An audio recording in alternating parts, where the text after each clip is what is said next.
Hello and welcome to Talkin' Baseball, June 3rd, the return of Trevor Plouffe. It's sweep week. John Boy broke his tooth. Let's go.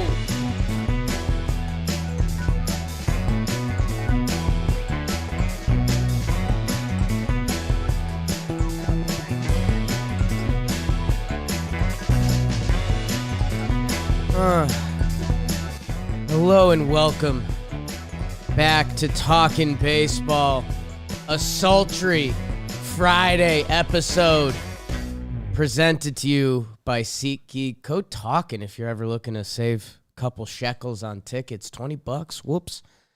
Myself, Jake Ronald Storielli, born on my Uncle Ronnie's birthday. Otherwise, I would have been Jake Charles. Big Baby David producing his butt off in the corner and returning the king of Italy, Trevor Plouffe, with his little hot boy cup. Trev, what's up, dude?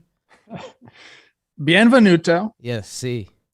I'm back. I'm full of espresso. I don't know what time it is, really. I'm on that whole like jet lag thing, which I don't really believe in, because if you think something, you can make it happen. I'm already back on LA time. Love it.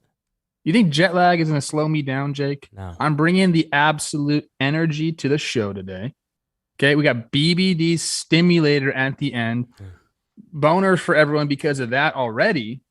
Plus, like you said, it was sweep week. I'm getting caught up on the games. I didn't get to watch a ton of baseball in Italy. My chat already said they got my back today.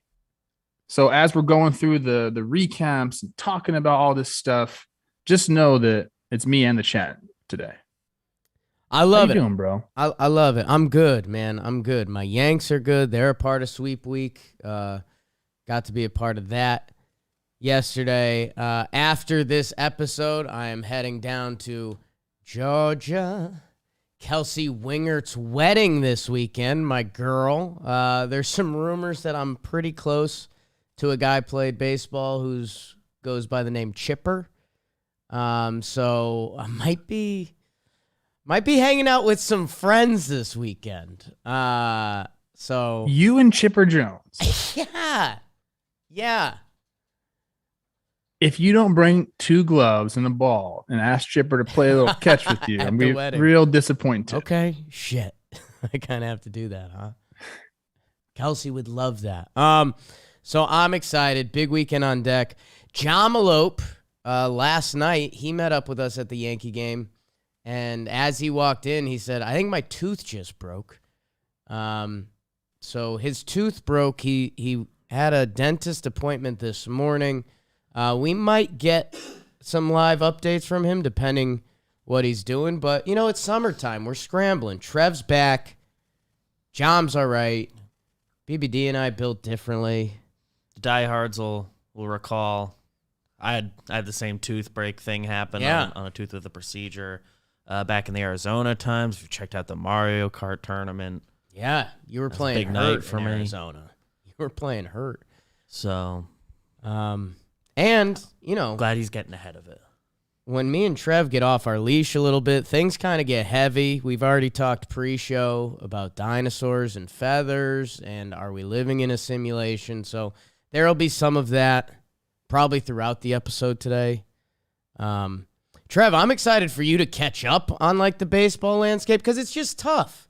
You get away from it, a lot happens. Guys are studs, guys aren't studs anymore. Girardi's out. I've been following along. I haven't just missed it completely. I have my phone with me there, checking the scores and stuff. But yeah, this is going to be a nice little, get back into the swing of things ep for me. Girardi out.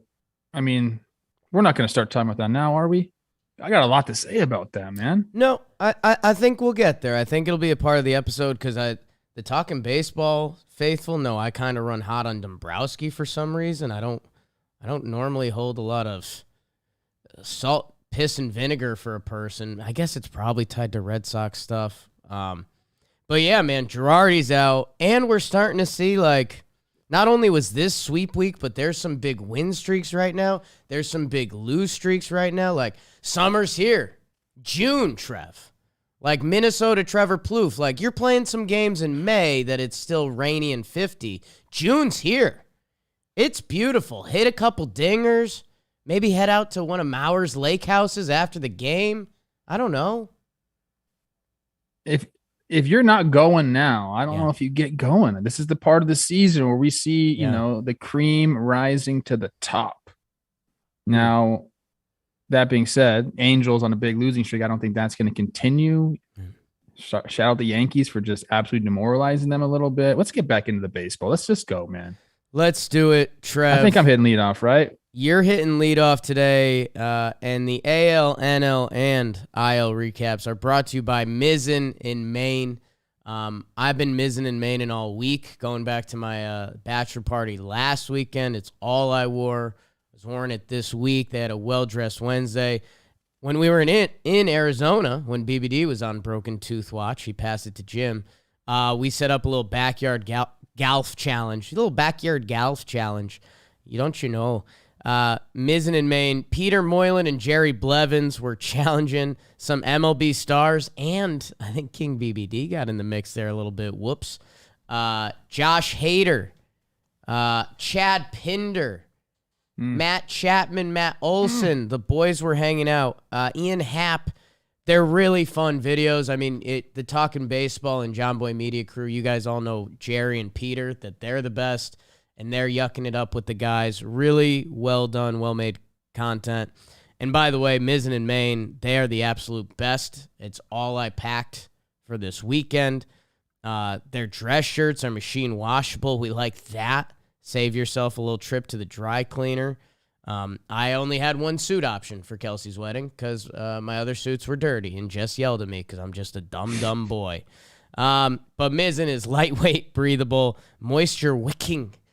You know, if John Boy wears it in the summer, which he has been, you know it's a comfy suit. Shirt. My guy doesn't mess around with the uncomfy stuff. So go check out the backyard golf videos. Head to mizzeninmaine.com. Use code JohnBoy15 to get 15% off. Thank you, Mizzen in Maine. We held a little sales event this week at the stadium. A couple Mizzen people came through. Lauren, they're good people. They like what we're doing. We love what they're doing. So go check them out. John Boy 15% off. Shout out Mizzen in Maine, baby. And starting out with the NL, let me start my timer. Here we go. The Pirates went into Los Angeles and Dodgers. We're going to start it off with a what is you doing, baby? The Pirates sweep the Dodgers 6-5, 5-3, 8-4. The Dodgers hadn't been swept at home since August 2018. They hadn't been swept by Pittsburgh at home since September 2000. Y2K people, where were you when that happened? The Dodgers starters not so hot in this series. They pitched to a 5.82 ERA. Pirates starters 3.6. Let's go, people. Buehler goes 6 innings pitched, 4 earned runs in the first game. It was Michael Perez. He had the game-tying RBI single, and the Pirates scored the go-ahead run on that Freeman error in the 9th. That was game 1. Game 2, Keller goes 5 innings pitched with 2 earned runs to Best Urias. And Chavez had the go-ahead 2-run home run in the first. The Dodgers offense did not show up here. The third game, Quintana went 4 1/3, 2 earned runs, and Reynolds had the go-ahead 2-run homer in the 5th. But my goodness, Doyers. Kershaw and Muncy will be coming back soon, so that is good news for them. Moving on, in sweep week, the Padres went into St. Louis, and guess what? They got their ass swept too. NL West, what is you doing? Baby, NL Central's hot in the streets right now. 6-3 Cardinals, 3-2 Cardinals in 10 before 5-2 Cardinals in Game 3. Cardinals starting pitchers did the damn thing. Martinez goes 6 innings pitched with 3 earned runs in the first game. Waino, might hear more about him later, 7 innings pitched, no earned runs, 10 Ks in Game 2 before Hudson goes 7 innings pitched with 1 earned run in Game 3. Some other news from here. Padres, DFA Cano, thank goodness. But my Cardinals get the sweep of the Padres. Another sweep. Nationals go into New York and get swept by the Mets. Not shocking here. This was an absolute Donnybrook one-sided affair. 13-5 Mets, 10-0 Mets, 5-0 Mets. Jake, are you ready for the National starting pitchers ERA? Maybe. 14.46. It didn't happen for them. It did not happen for the Nationals here. We might see more of that this year. The Mets get the sweep. We'll talk more about all this, but they just got their butts kicked, the Nationals. My goodness. Moving on, Philadelphia. Gabe Kapler's Giants go in, and they take 2 out of 3 from his former team. 5-4 Giants in 10, 7-4 Giants in 11. That's demoralizing for Philly. Philly did win the last game, 6-5. Game 1, Casali with the go-ahead 2-run homer in the 10th. Longoria had the go-ahead homer in the 9th. Then Schwarber tied it back up with a home run off of Webb, attempting the complete game. Blah, blah, blah. Phillies lost. Giants won. Junis goes 4 1/3, 1-earned pitch for the Giants in game 2. Nola goes 6 innings pitched, gives up 5, going up against Yordan, who went 5 innings pitched with 1 earned run in game 3. Phillies new manager, kind of Phillies, what is you doing, baby? But they've just been doing it all season long, I guess. I don't know. Giants take 2 out of 3 from Philadelphia. Moving on, Braves go into Phoenix to take on the D-backs, and the D-backs, your Snakes took 2 of 3 from the defending champs. 6-2 D-backs. That was with Gallen pitching, obviously. 8-7 D-backs in 10 in game 2 before the Braves won game 3, 6-0. I said Gallen, 5 2/3, 2 earned run. He went up against Strider. That guy's pretty damn good. You seen him pitch? Yeah. 4 1/3 innings, 5 earned runs for him, though. That was not a good start. D-backs take 2 out of 3. What else is there to talk about? We'll talk about more later. Brewers at Cubs. They split the series. We don't like to talk about series splits. 7-6 Brewers, 3-1 Brewers, and the Cubs won the next 2 games. 8-7 Cubs, 4-3 Cubs in extra innings. That was 10 of them. Who had the walk-off there? Christopher Morel walk-off sac fly after Contreras motioned him to breathe before they bat. I did see that. I tell Teddy, take a deep breath, buddy. That was nice mentorship right there, Contreras. Series split. Before we move on, Marlins at Rockies. Rockies take 2 out of 3 from the Fish. 7-1 Rockies. And then it was 14-1 Marlins and then 13-12 Rockies. Someone had 3 homers in that game. We'll talk about it. Rockies take 2 of 3, and that, my friends, is what happened in the National League. Beautiful stuff, Trevor. Beautiful stuff, Trev. That Jesus Sanchez 500-foot ding-dong. Holy smokes. I saw that one. Whew. He turned on it. Yeah, sure did. Got his hands in. Trev, your National League standings. The New York Metropolitans are 35-18, and they are 9.5 games up on the Atlanta Braves, followed by the Philadelphia Phillies, who are 22-29, 12 games back. The Marlins are tied at 12 games back with them. The Washington Nationals, 17 back at 18-35. Brewers and Cardinals remain atop the NL Central, and that's obvious. The Pittsburgh Pirates, they game up on the Cubbies. Cincinnati Reds playing a better brand of baseball, but still 18-32, bringing up the rear. And in the left coast, the Dodgers are 34-17. A little, what is you doing, baby? Pirates. Padres are 30-21, 4 games back. Gabe Kapler's Giants are 27-23. My Snakes, 25-27. And the Rocks are 11 games back, 23-28. Trevor Plouffe, well, you were going through that so beautifully. Where do you want to go? What series do you want to talk about?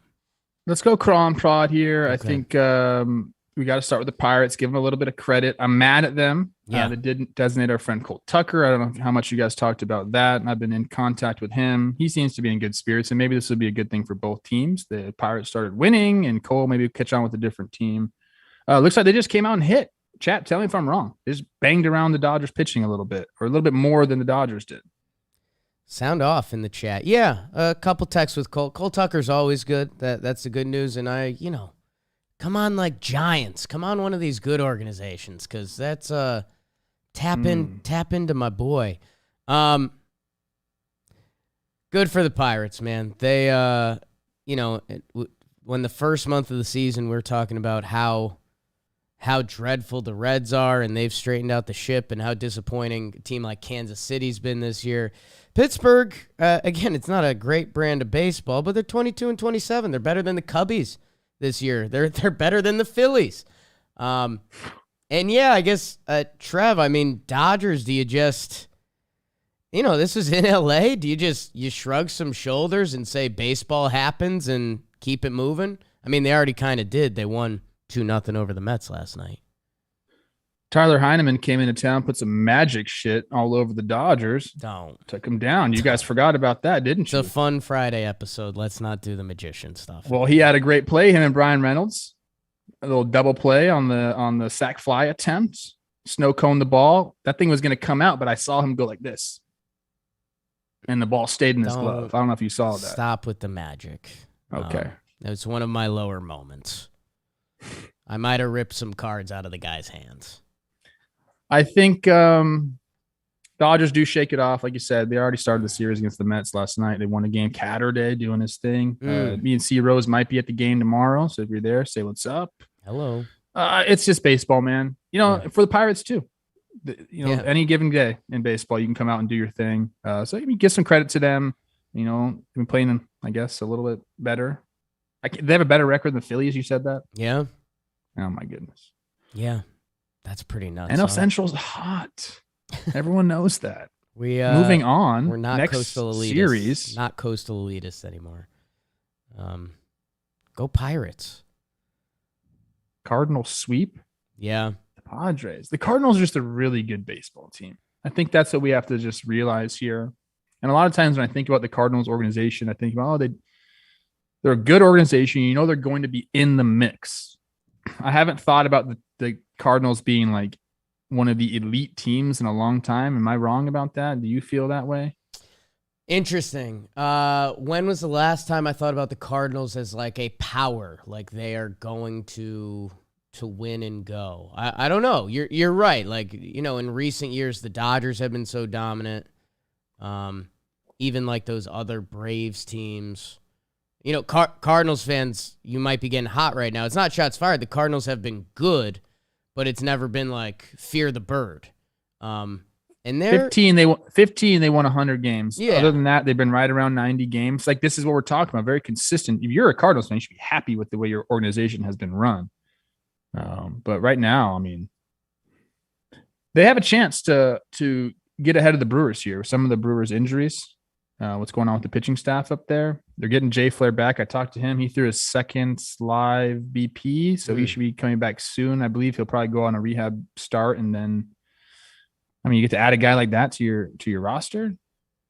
Brought some of the young guys up, I see, which is nice. Own some of their baseball cards, and Trev, Goldie has just been. They're crazy. young guys. Nolan Gorman, 10 games, big prospect, 387, 472, 1.1 to get his MLB career started. Brendan Donovan, not probably a big name in prospect circles. He's gotten off to a really good start. And now 31 games for them. Yepes, he's a rook who's been knocking around a little bit. So I think it's funny because we are getting to the point of the year where when you talk about teams and injuries, every team has had injuries up until this point, and, some are obviously more significant than others. Like the Cardinals, if the Cardinals were 500 right now, we'd be sitting here saying like, well, Tyler O'Neill's on the 10-day, Dylan Carlson's on the 10-day, Jack Flaherty's yet to pitch. We're not saying that because they're a well-run organization. Goldie's going absolutely bonkers still. Arenado's great. Their organizational identity is just solid baseball players, like all the defense, Paul Goldschmidt, head down.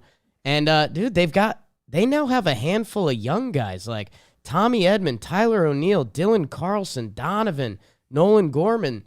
They called up Liberatore, your Italian cousin. And never mind old man Waino dropping it this series. You might hear about him a little bit more. Yeah, the Cardinals almost need more love, right?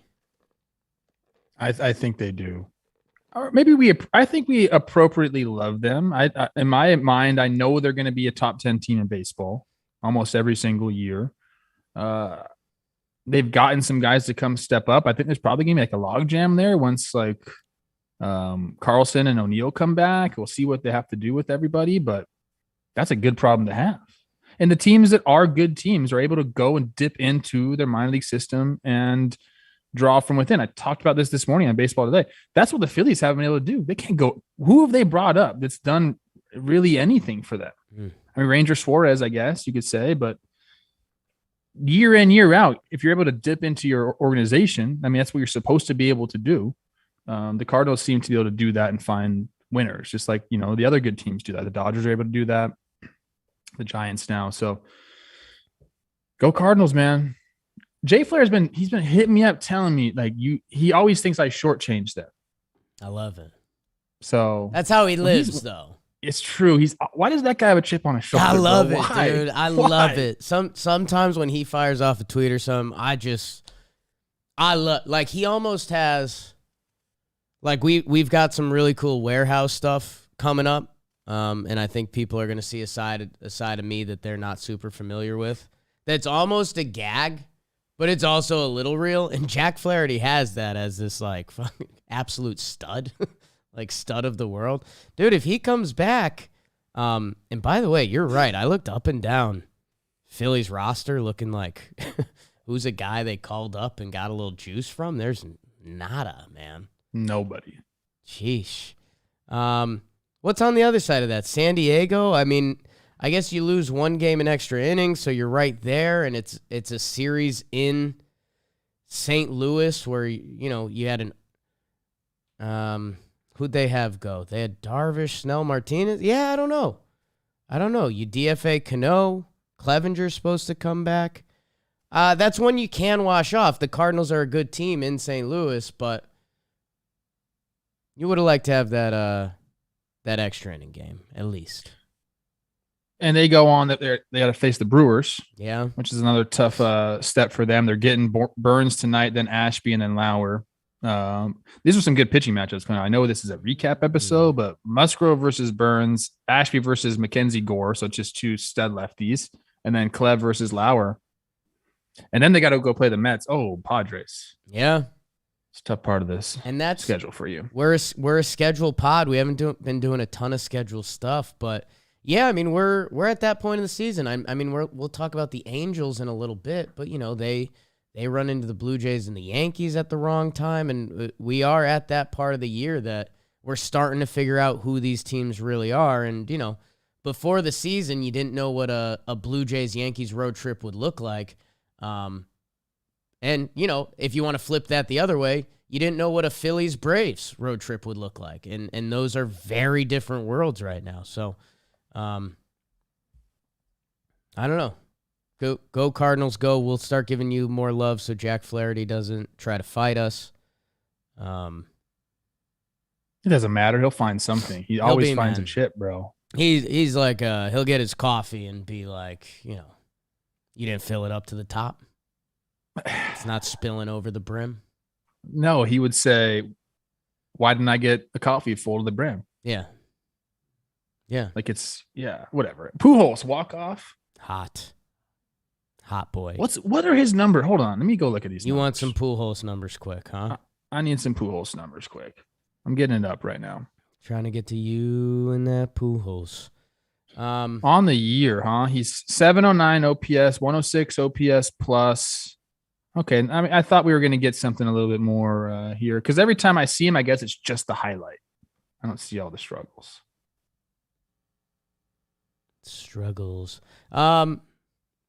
Let's go on to Los Mets. They sweep the Nats. Awesome. We love sweep week. Back-to-back shutouts to end the series. I've had Edwin Diaz's trumpet song stuck in my head for 48 hours. Our guy Jerry Blevins and Jolly Olive and Audio Jack at the game getting a lot of love. The SNY broadcast is in on it. Three dudes that are all great dudes for very different reasons. Jack, Jolly, and Jerry. The Jacks have a special connection that's kind of inside the John Boy Media walls. I won't go there. But no, it was, I was texting Jerry a lot. The boys had a blast. Amtrak hooked it up for them. And dude, the Mets, man, you talk about So you just said this, maybe one of the differences between the Cardinals and the Phillies, besides outstanding defense and terrible defense, the New York Mets, it seems like whoever they tap on the shoulder this year is ready to go. Nick Plummer? Are you kidding me, man?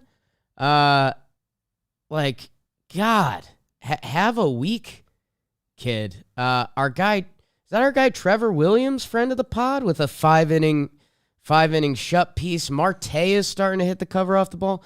The Mets slashed 373, 435, 536. These guys are monsters. Yeah, I mean, this is a good team beating up on a bad team. And sometimes it doesn't go that way. We see the Dodgers getting swept by the Pirates, but more often than not, this is going to be the result of these two teams playing. I mean, this is just an absolute bloodbath. My goodness. And the Mets, like they're in a very daunting part of their schedule as well. They're going to be without Scherzer and DeGrom for all of it. I don't think DeGrom is going to be back for this month, right? So this is a big month for them and also teams behind them who are underachieving, obviously the Phillies and the Braves. I still think the Mets find a way to make it through it. They just brought in too many damn good players. Like the clubhouse chemistry seems to be there. Like everyone's showing to the park, ready to freaking go. I don't know if it's all Eddie Escobar or not, but damn, man, like this team, I missed on this team. I wasn't sure how it was all going to work out, but the injuries have come for this team, and there's been some Metsy stuff, but like they've been able to battle through it and just win baseball games. I think they have a superior roster. I mean, this is straight up them having a really good roster and them just going out there and playing ball. Well, Trev, I'm really gonna start drinking the Kool-Aid on your calling up dudes in your organization, because I mean, Tyler McGill, I know he's hurt now, but he was a sensation for a little bit. David Peterson has come up and pitched well for them. Drew Smith has taken the next step in their bullpen. Colin Holderman has had a few really good outings for them. And now Luis Guillorme's going nut job. They're hitting. They are like the best hitting team in baseball. Oh. Extension for Yordan Alvarez, 6 years, 115. Let's go, baby. We love that. We love that. Oh, man, that makes me so happy, dude. Oh, God, he's going to be in Houston, huh? They know what is up. They got rid of Correa. They bring up Pena, who's a stud, and they're like, we'll give Yordan this money. 606, 115. Quick math pod here. What do we got there? A little under 20 a year? Yeah. 19 a year? Yeah, math pod. Whoops. 19.16 repeating. So that's awesome for Yordan. Awesome. Gosh, I love that, man. Go freaking hit the way he's hitting to get rewarded. Good for him. Scary for the AL West. Horrifying for the AL. Yes. The Mets hitting is so good. It looks like they have 9 guys OPS plus over 100. Eddie Escobar right below. Yeah, man. I you know what? Even when Metsy moments pop up, we get the Lindor hits his finger in his hotel room. That vibe is gone. Like that energy just isn't there anymore. And I said it with the Cardinals. The Mets are missing Scherzer and DeGrom. Like they're not getting that right now. If those guys are back. Whew. I didn't have the Mets in the playoffs since maybe one of my biggest oversights here. It's going to be haunting for me. They look really good. Trev, I didn't realize this. The Phillies fired Girardi because your boy Gabe Kapler just dropped D's nuts on him. I didn't realize that. Yeah. That's hilarious, dude. Back-to-back extra inning losses. That's got to sting a little bit there. You think, did Gabe wear his aviator shades? He's changed. He doesn't wear the aviators anymore, but that was his original look in Phillies was the aviator. I hope he brought it back. Just like it's one big middle finger to that organization. I don't know, man. I guess we can start there. Yeah. We'll talk about Girardi first before we go into the series. It's laughable to me, man. It really is. You fire Gabe Kapler because he's not Philadelphia enough for you. That was said. He didn't look the part. Yeah. Okay. Yeah. You bring in Girardi, who I guess. What does a Philadelphian even look like? They're just Americans. Tough. Tough. Well, Girardi seems that way to me. Yeah. I've met him before, but like, I don't know Girardi, but he seems tough, regimented. Chris Rose says he eats the same thing for breakfast every day. Sure. Whatever that means. Nice, Chris Rose. Does he make his bed though? Because I do. Wow. He probably does. I don't know, man. Like this seems to me like more of a front office and player problem than a manager problem. Are you making the bed? Like, are you really making it? Or are you just pulling up the sheet, pulling up the duvet? Oh, you got to make the bed. It'll change your life, bro. Well, no, I try to get out of bed first because we have a rule, like whoever's last in the bed makes the bed. So I'd rather just dip on that. But are you tucking it in hard? Yeah, you're doing it nice. It's good. If Olivia's not doing that, like this is all me. Olivia does not live her life that way. She doesn't care. It's more of a me thing. So I get in there, I fold it, tuck it, put all the pillows back on me. Way too many pillows. Why do everyone have so many pillows? So stupid. But yeah, now what? Where do you go? Rob Thompson's there. You say you want a new voice. You hire someone that's been there since 2017. And I love Rob Thompson. I think he'll be a great manager. And it's been 32 years he's been in the show without a managerial job. So he gets one. I think he's going to be fine. Let's not got to change the way this season plays out. Like maybe it provides a tiny spark. That's it, though. Yeah. That's it. Dave Dombrowski, you constructed a roster that can't field the ball. You basically the worst fielding team in all of baseball. Bullpen. And then you construct it to hit. Inevitably, hitting is going to slump throughout the year. And when it does, this is when you get really ugly baseball. I don't know what the manager is going to do. I know everyone's probably sick of hearing me talk about how managers don't really affect the game, but I tweeted this out in Italy. A manager should never be the hero nor the scapegoat. It's bottom line. Managers, they can affect the culture. Like I would point to Buck Showalter and the Mets and say like they can change how an organization is run on a day-to-day and some of the feel of things. But you're right. At the end of the day, it goes down on the baseball field and guys have to perform. Buck Showalter is not why Pete Alonso's hitting and that kind of thing. Girardi, it seemed like we were hearing the whispers for a couple weeks now. Man, I just don't know how you can go to the ballpark every day knowing your defense is going to be subpar and your bullpen is going to be subpar. Like the two things that there's enough going on with baseball between hitting and pitching on a given day that the best team in baseball is going to lose 60 games over a season. If you factor in a troublesome bullpen and the worst defense, not bad defense, the worst defense, like the mental side of baseball, we can quantify some of that bad stuff. You can't quantify that feeling of being in the sixth inning in a tie game and being like, well, if there's a 50-50 ball, you know, we don't have a Harrison Bader or Tyler O'Neill that's going to make that play. Instead, we have someone who might botch it and give up a couple extra bases, and that's a couple extra pitches. I don't know. It is so funny. Our Erica, who does research for us, got me good with. They headline they said was they're bringing in a new voice, and the new voice is Rob Thompson, who's been Girardi's right-hand man for 15 years, so the exact same voice. So you're right. A lot of it is just eyewash. And I don't know. I've said it before. I'll say it again. I'm not the biggest Dombrowski guy. For me, he's just a GM that gets to play a video game and then kind of turn the Xbox off when he's done. In the Red Sox, that Chris Sale trade, Michael Kopech, Yohan Moncada. Go look at what those guys are doing and have done. If you get to be a GM and cash in all your chips, you should have a pretty good resume. A lot of GMs are trying to build 5-10 years. He's kind of he hits it and quits it. And again, where the salt comes out of me being a Yankee fan is if the Red Sox don't have that miracle 2018, his resume wouldn't be nearly as impressive. They did. I won't take that away from them. That team was really good. But yeah, I mean, if you told the Dodgers, if you told the Yankees, if you told the Brewers, if you told any good teams like, hey, let's just do a 2-year window, cash everything in, yeah, your roster should be gross. Your team should be disgusting. And instead, we're talking about firing Joe Girardi. So, I don't know. I'm a pretty friendly cat. I'm sure if I spent a nice lunch with Dave Dombrowski, we would be boys. But I don't know, man. It just seems like a little, yeah.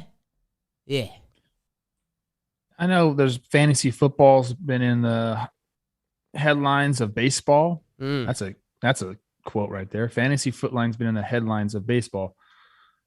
Dombrowski is the guy that drafts like kicker and defense, like 7th and 8th rounds. Like he wants to get, the best, but they're like, hey bro, what about the depth? Like you need depth.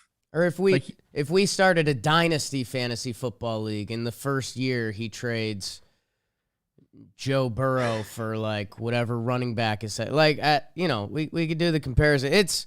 Don't get me wrong, like he put himself in a position where he can orient his career that way. Some of his young stuff with the Marlins and Expos is really cool stuff. In recent years, he's just been handed all right, Red Sox, win now. Do everything you can. Tigers, same thing. The really good teams, they never won. I almost don't blame him for that. He made some pretty good teams, but the Tigers were in a shit spot because of him. They still kind of are. The Red Sox, we'll see what happens in the coming years. But yeah, and now look where Philly is, and I guess pulling back on Dombrowski a little bit, and no shots fired, the walk-off king of Philadelphia, Trevor Plouffe. The Phillies, I know our generation is now starting to abuse the phrase low-key. They're low-key a tough organization, man. Chris Rose's favorite stat, the longest playoff drought in the National League. They signed Bryce Harper. They brought in Real Muto. Like, what are we doing, Phillies? I don't know where you go from here. I don't know when it gets better either. Although, like, guess what? After just talking all that shit, I still think they can make a run at it, dude. I'm not saying, like, here's the thing. And I talked to Gibby about this as I was tweeting about the managerial stuff. He texted me and he's like, dude, we're going to get on a roll here. Like, we still have a lot of good baseball in front of us. And I actually believe that. I think that they still have a shot. Okay. But it's not. And if they do come back and if they do, run off a string of 8 to 10 games in a row, which this team is very, very capable of doing, they are. Okay. You can't say that about every single team, but you can say that about a lot of teams. I think Philly's one of those teams you can say that about. They just go out and crush the ball. They have the starting pitching. They can get it done, whatever. It's not going to be because of the manager. Like, it's going to be because, like, baseball and 162 game schedule. Like, this team can still go do it. I'm saying that with less and less confidence every time I say it, but I think that there's a chance that they could get going. But beyond, like, this year and stuff, like the next couple of years, like, they're not going to be getting better, right? Like, it's going to be interesting to watch because, man, that rotation can still drop it on any given week. It feels like those 5 guys can give you 5 good starts. You get a couple performers out of the pen, and you wonder, is there some young guy they could call up to be like an electric spike to the bullpen or something? But we've been saying that for, 3 years now in Philly.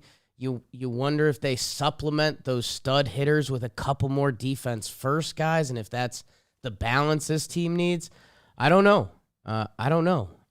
But, hey, root, kind of like you said, still almost sneaky root for Philly. Like, if this is Rob Thompson's chance, a baseball lifer, we still like a lot of these Philly players. It's just the formula doesn't seem there in the defense and bullpen thing. It just seems like they tried something and it ain't working. It's very similar to the Tigers under Dombrowski's watch. But this team is not even close to that team as far as talent. No, the Tigers team would work this team. God, we got a lot left to cover in the NL, so let's speed it up a little bit here. Rob Thompson, great crossword puzzle guy. That was my go-to. Oh, that's right. Trev, my Snakes take 2 out of 3 from the Braves. Braves are lucky that Braves are lucky that Philly's been such a disaster. Otherwise, we'd be a lot tougher on them. My Snakes, again, playing a decent brand of baseball. They take the middle game in extras. Zach Gallen continues to be really good. Strider gets I think it was his first start. Peter Moylan was on the call for these games. My D-backs nation, couple people reached out. I think if you take out their Dodgers games, their record's like really good this year. So I don't know. My D-backs play a decent brand of baseball. Braves salvage won the final game of the series, but Atlanta, I don't know. It's this weird. No one seems to care, and I don't know if it's a respect for how good that franchise has been, or if we're just getting blinded by the Phillies and other disappointed teams.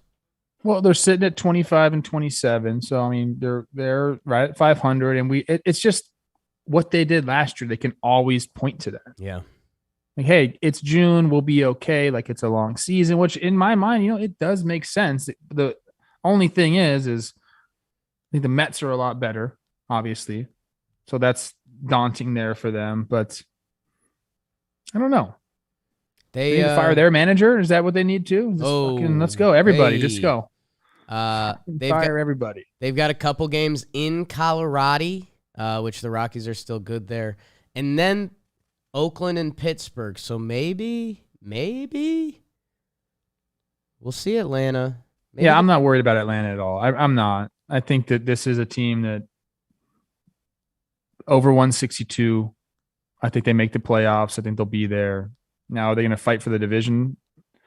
I think we could say that through their next schedule coming up and the Mets schedule coming up, this could be a lot closer. How far are they back?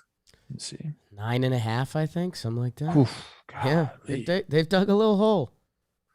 They've maybe not come back all the way in this portion of the schedule, but I believe they'll be close to pushing the Mets there at the end of the season. I think they snag one of the wild card spots. I like that. Let's see. Brewers-Cubs split. We hate a split. Brewers won the first two. Cubs do take the second two. And you were right that clip of Contreras telling Christopher Morel to leave, just breathe before hitting the sac fly. That's the cool stuff, man. That's the beautiful stuff of this sport. It is. We had a debut here, too. I'm looking at all the notes now. Again, guys, I'm catching up on these games, so excuse me. Anderson, Espinoza, MLB debut. Get traded for Drew Pomeranz. So 4 innings pitched, 2 earned runs after Smiley had to exit the game with a right oblique soreness. So that's cool. Yep. Good for them. Small and Schwarmer made debuts in the first game of this series. So, hey, it's young blood season. Give your team a boost, kids. I like that. Still love the Brewers. Chris asked me this question today. McCutchen was 0 for 32 before his walk-off hit. Yeah. And that is not this series, is it? No, I think it's technically, it's they're playing the Padres. So that was last night. He said, do they need offense? And I said, of course, I think they do. I know they have a great record with the roster construction they have right now.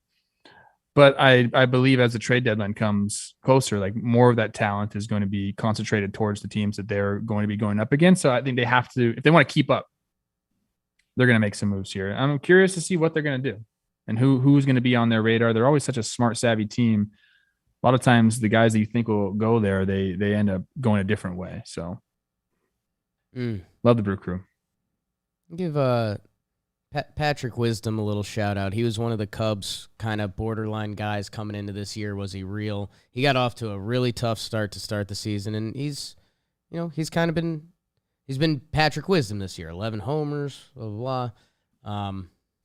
Cubs, I don't know. Just this has never felt like the year, kinda, and maybe Wrigley finds some juice, but the Cardinals and Brewers are just a different class above them right now.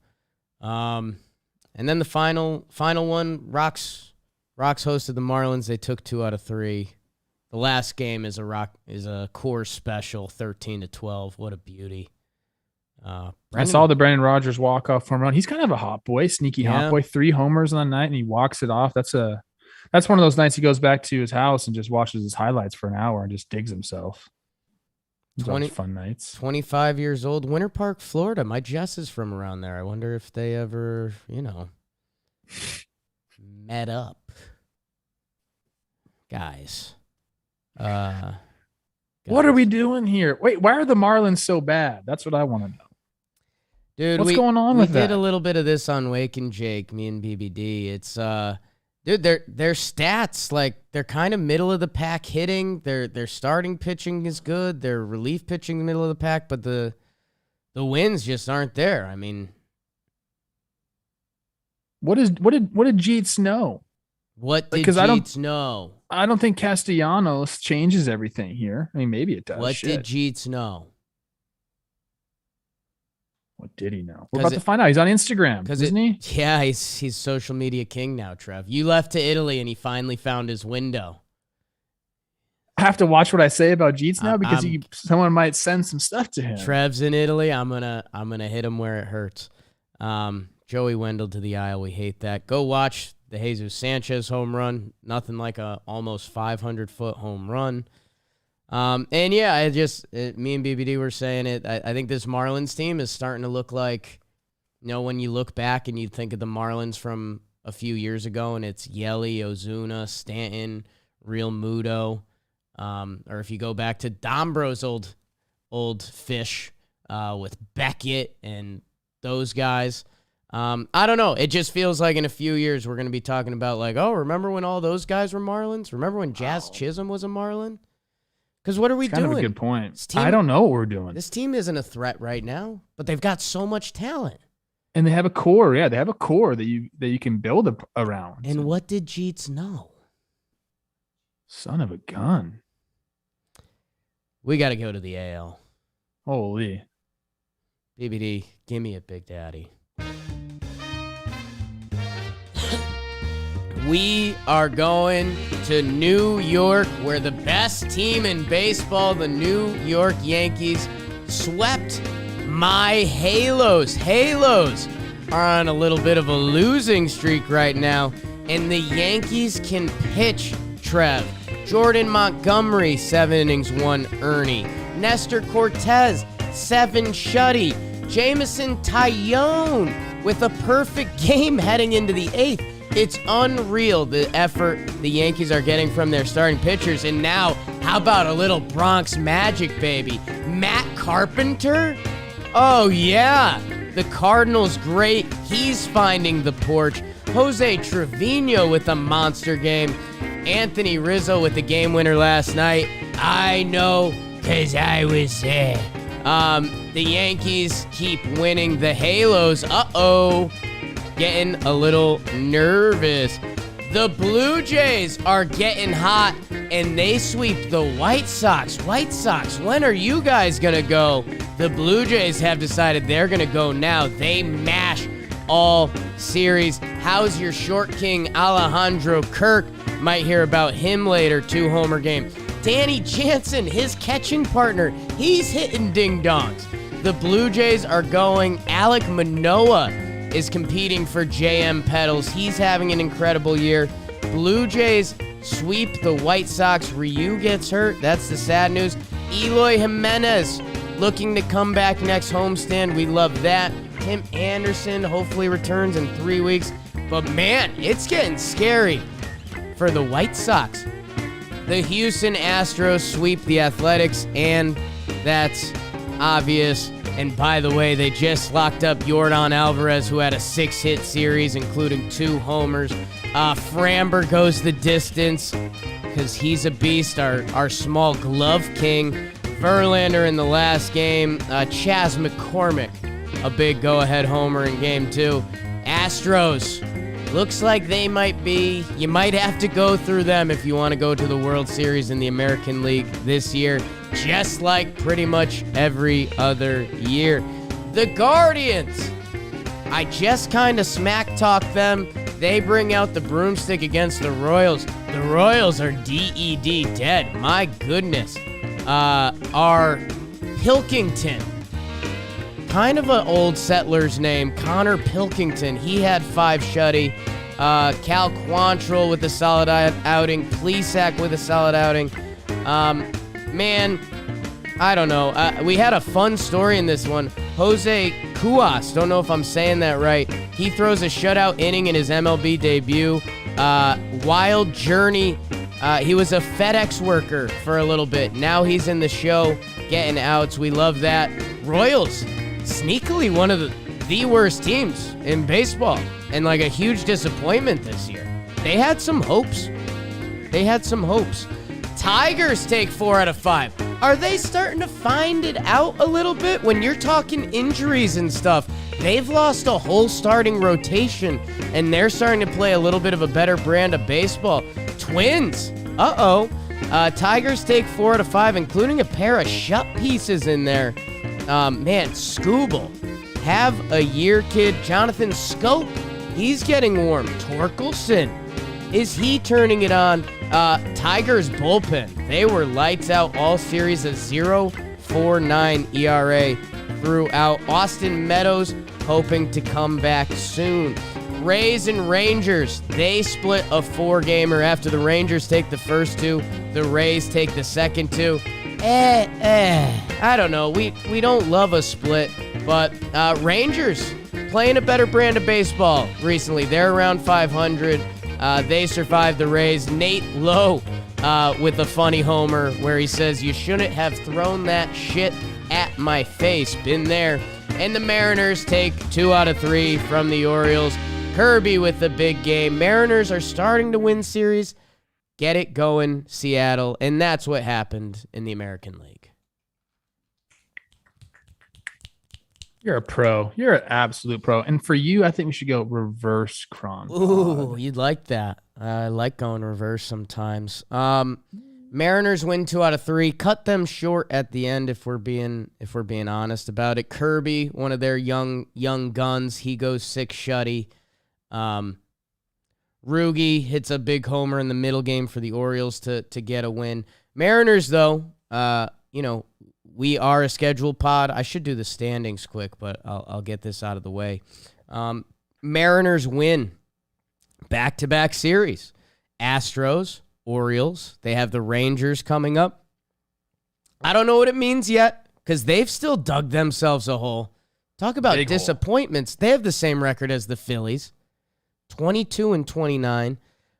They need to start winning series a lot more. I'll give the standings. Out west, the Astros are 33-18. My goodness. 6.5 up on the Halos. The Rangers are 2 games under 500, 8.5 back. The A's are bringing up the rear, and that's obvious. The Kansas City Royals are the worst team in baseball, Trevor. They are 16-33. They had some youth. They have some guys you like. It's just not happening. The Tigers digging themselves out of their hole a little bit. Still 8 games back. The White Sox are 3 games under 500. Guardians 2 games under 500 with the Twins on top at 30-23. And in the AL East, you will find the best team in baseball, the New York Yankees, 36-15. Blue Jays have gotten it going. They're 10 games above 500, 5.5 back. Rays, a half game behind them. Ooh, Jays jumped them. I like that. Red Sox, 24-27. Orioles, 22-31. So, Trev, I mean, you got any Mariner Oriole juice for us? I'm looking at their schedule and seeing the month-by-month stuff. I mean, May was obviously a very tough month for the Mariners. I'm looking at the schedule down here, see where they're going. Texas, Houston, Boston, Minnesota. I don't know. It's only so many teams can dig themselves out of the holes like every single year. We see it. So we see it every year in the big leagues, but like it's only 1 team or 2 teams. So like, are the Mariners going to be one of those teams? I don't know. A lot of people still believe in them. I don't know if I necessarily do. I think that they're in a decent enough division where they can win. They can, I mean, decent enough meaning they can run some wins off in that division. I really believe that. So I'm not writing them off at all. And I believe I picked them to go into the playoffs. So I kind of got to stand behind them. But we'll see, man. There's some stats around the Mariners that can make you believe. Like they don't have any like monster glaring problems. Like they just kind of need to turn it up a little bit, and maybe that summer heat and a little schedule love does it for them. But you're right, Trev. I mean, we are at a point in the season where the Mariners are kind of crazy underachieving. The White Sox are underachieving. Red Sox, it's a conversation. Phillies, Braves, like a couple of those teams are going to turn it on and will be sitting at the All-Star break. Like they kind of found it and good for them. Hell, even into August. But, for 4 of those 6 teams, it's not going to happen this year. And heads are literally starting to roll. Sorry, Joe. Sorry about you. Keep winning, Mariners. Give us a reason to talk about you because we like you. Trev, your Rangers, they snuck up in the standings. They're right around 500. They got to 500, but then they lost the next 2 games. But they're starting to get some performances. Man, John Gray with 12 punch tickets in the 3rd game of this series. They're calling up young guys supporting the team. Glenn Otto gets the call. He has a nice outing. They call up Josh Smith, 2 guys that were in the Joey Gallo trade, and they're getting some help there. Seager's starting to go. Simeon's starting to go. Like, the Texas Rangers, who we almost put them in a like, okay, so we're not talking about you this year, they deserve a little bit of love. They're not out of the woods by any means, but they deserve a little bit of love. Yeah, they I just had something I was just going to say, and I just completely forgot. Oh, positive run differential. I know people don't like to talk about that because it's circumstantial. You could have a big game here and there that kind of skews it, but positive run differential to me right now and them back around 500, that's a good sign for them. I'm out on them still. There's no doubt about it. I'm not going to sit here and say that I believe in the Texas Rangers and that they're going to come and make a play for the AL West or even make the playoffs, but it's fun to see, teams go out there and do it. Simeon, yeah. What's he been doing lately? These 2 weeks I was gone. He got it going again. I will bring up the numbers, but I know he got a homer and I think he's been hot. Let me It's been really bad for him this year. Let's see. Jakey Butterknife stats. In the last 9 games, an 841 OPS. That's not incredible. There's an 0 that's for really good. There's an 0 for 6 in there that's hurting him. But yeah, he got his first home run. He got his second homer last night. So hopefully Marcus Semien starts to go. Adolis is doing his damn thing. There's some really fun players on that Rangers team. There's no doubt about it. They're a fun squad. And yeah, I think, a lot of teams don't like to hear this, and Martin Perez, what he's doing this year, my word. He's been the best pitcher in the AL. Him and Nestor Cortez. But Ranger fans openly admitted this, so this isn't shots fired, but a 500 year for them this year would be a good year. Like, they made some signings, but last year they were terrible. I think that would be like a 20-game improvement. And you've got some young help coming. When does Leiter get the call and that kind of thing? So, yeah, we kind of mentally put them down in the dumps. They're going to stink. If they're a 500 team, that bodes well for the next 3 years of Texas Ranger baseball. Yeah, I think Garver's actually come back. I know our guy Jonah Heim's there, but I think Garver's come back and done really well. So that's a nice addition for them too. So I don't know. I mean, I'm trying to find a lot of nice things to say about them, but I just, how I am with the Rangers. I can't fake it. I can't fake it. And that's fine. Rays, they split another series here. But they kind of save it. They salvage it. They keep splitting 4-gamers the evil way. Yeah. Yeah. Right on the back end. Kluber with a good outing. Jeffrey Springs. Hold on. So, I'm looking at the notes now, okay? Nate Lowe. Yeah.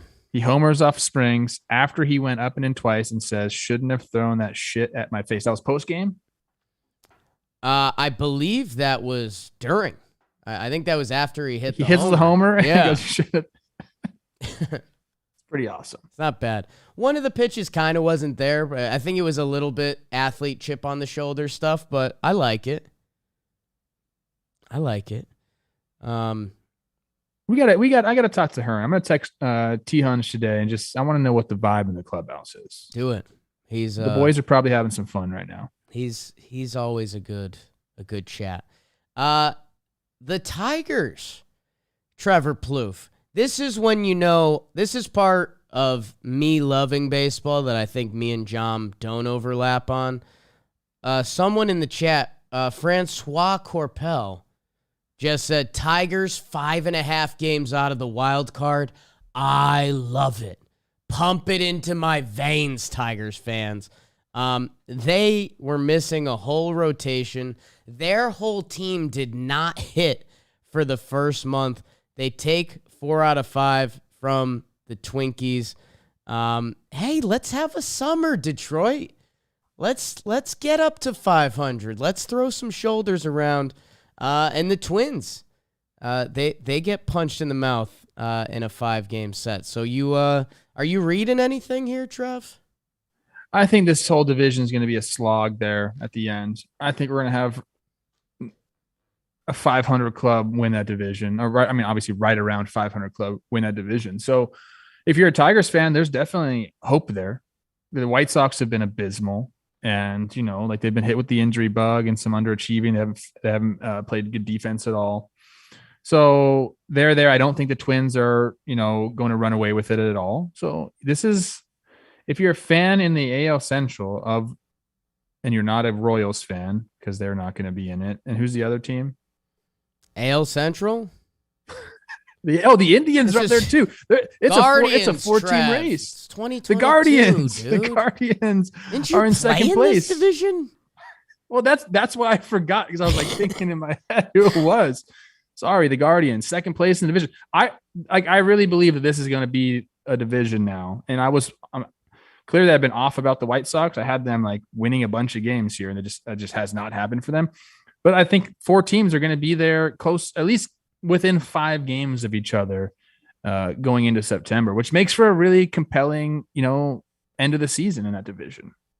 It's great. It's great for you if you're a fan, unless you're a Royals fan. And we need to talk about Eli White's robbing of the home run. People are mad at me, so I'm looking at the highlight right now. Go Rangers, go! Love speedster. G-Man Choi deep to left center. Eli White goes back up. Oh shit! He went up and got that shit. He got it. That was nice. Okay, I'm glad I watched that highlight. Thank you, people. Thank you, chat. I told you I'd be relying on you today. Chat earning points. I see a couple Twins fans said, IL, check it out. Correa, Sano, Royce Lewis. Yeah. Sonny Gray, Joe Ryan. Some are injuries, some are COVID. You're right. Hey, go look at the Detroit Tigers, because they about 6 starting pitchers: Matt Manning, Casey Mize, Big Mike Pineda, Erod, Turnbull, Tyler Alexander. I don't know if the Tigers, it's like a boxing match.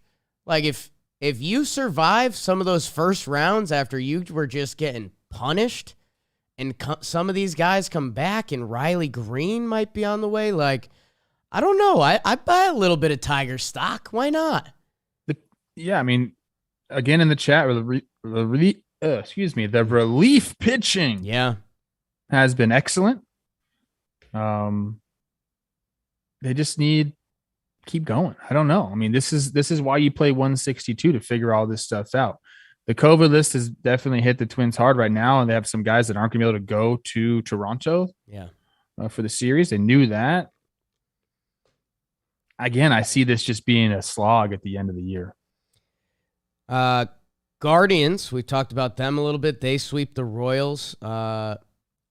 Credit both ways to the Royals being awful this year. The worst team in baseball. Think about the start the Cincinnati Reds had, and they're a couple games better than the Royals. Guardians, the people on here have heard me walk all over myself. I don't know what to do. I hate how their organization is run. I support their young players. They're playing defense. They were hitting to start the year. We know about their pitching. Trev, you just kind of talked me into it. Like, I think you're right. Like, I think there's going to be a day in August when the Guardians, the White Sox, Detroit, and the Twins are all like 4 games apart. And it's kind of going to be the AL Central. What a beautiful place to be. Who's in position to get the most help? I think that's kind of what you have to look at. I think the Twins might be in the best position to go like make a run at some players. Yeah. They got some high level prospects at the top of their organization. I don't know if they're going to be willing to part with them, but if they are, they could make a serious upgrade with the Montas or something like that. The Royals are going to be the buffet of the big leagues. Like, people are just going to go in there and just, can I have that? I'll take that. I'll take that. It's tough. It's tough. That the AL Central around the trade deadline, that's going to be fun, because you think, assuming how the Guardians operate, you doubt they do something. The White Sox are all in, and they're getting some guys back. Do they have the young pieces to make moves? We'll see. And then you're right, the Twins, a lot of their young bodies have kind of made a little display at the show this year. Do they make a nuclear move? Okay, that gave me a little bit more of a fun spin on the whole thing. Tigers, yeah, okay. Astros sweep the Athletics. I don't think we need to deep dive into the series. Sorry, Athletics. Sorry, Astros. Even though you probably don't want my sorry. I tweeted this the other day, and anytime someone from John Boy Media tweets something about the Astros, you better be a little on edge. I think the Yankees and Astros are on a beeline to see each other in the ALCS this year, round 3, and it's exciting and horrifying at the same time as a Yankees fan. These two teams, I think, have clearly stated that they are the class of the American League. Wow. Just those two teams. Think about, the White Sox have eaten bugs this year. Toronto's getting back in the mix. I'll give you that. You could circle them. My Halos, they have the high-end talent, but they're on a big losing streak right now. Right now, I think they are just... Toronto could very much get back in the mix. They're playing a better brand, and they have the talent. But right now, Yankees and Astros are on a different level. I can see that. I put the Rays in there as well, just because they're the Rays and sure. You know how they operate, and they'll probably make some big move as well. Astros are incredible. They've been the class of the American League over the last 5-6 years. Yeah. And I know, At least. I know we got the big scandal. I get that guy. I get that people, but the way they're able to draw within their organization, the trades that they've made, the decisions that they've made have just all turned out right for them. I said there's no windows, open air concept. I firmly believe that this is a team that just keeps extending that, getting Yordan signed up now. It's just, they are going to be a threat for the foreseeable future. Yeah. I think I found something that's not surprising about the Astros, but a little bit some secret sauce. I went into Fangraphs, wanted to look at some defense stuff because I wanted to see how bad the Phillies are. And they're bad, but whatever. Defensive metrics are what they are.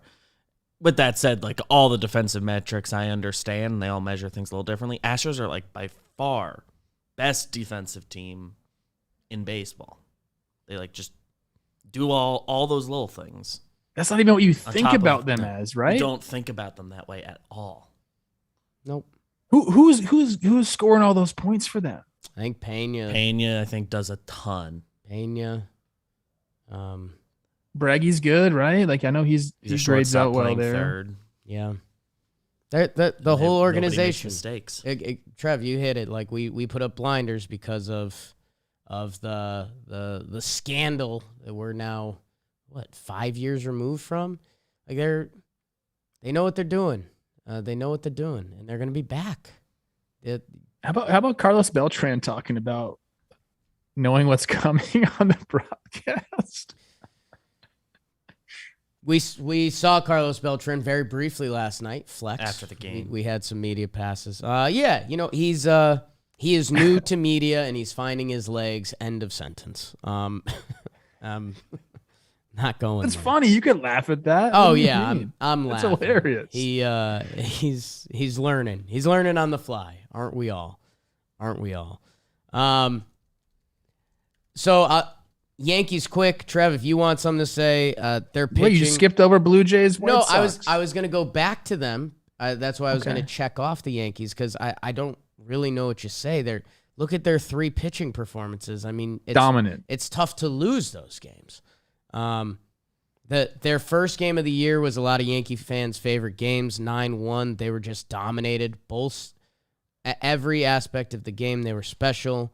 Matt Carpenter is now getting in the mix. Yeah, man.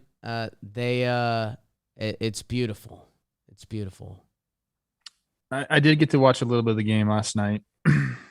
Saw Tyone doing his thing. And shout out for us for, when Tyone was on the Pirates and he was coming back from injury, we had him on the show. And he, I think in his mind, like this is where he was always going to get to. I don't know if we necessarily believe that, coming out. I think this is a second TJ, right? Yeah. And he is absolutely dominant. Watching him like kind of carve up that lineup. And then even, was it the 7th inning when he had to go through Trout, Ohtani, and Ward? His stuff is nasty. I don't remember facing him. I don't know if I've ever faced him. I'd have to look that up. But watching him from behind, like it just, you can tell there's a little bit of, there's funk there. Yeah.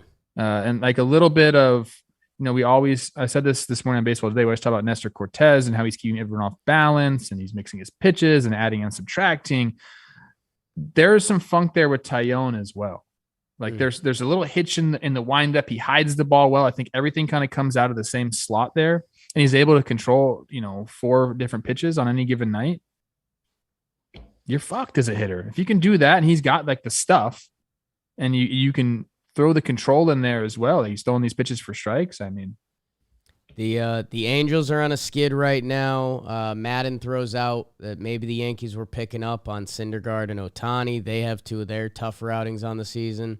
Maybe. Angels are also in a skid right now. They're 2 games above 500 after that hot start. I don't know. I don't know. You're in a losing streak. Get out of it. That's all I can say. Otherwise, Angels, you want to be associated with Houston, not Texas and Seattle right now. And they're getting close to that.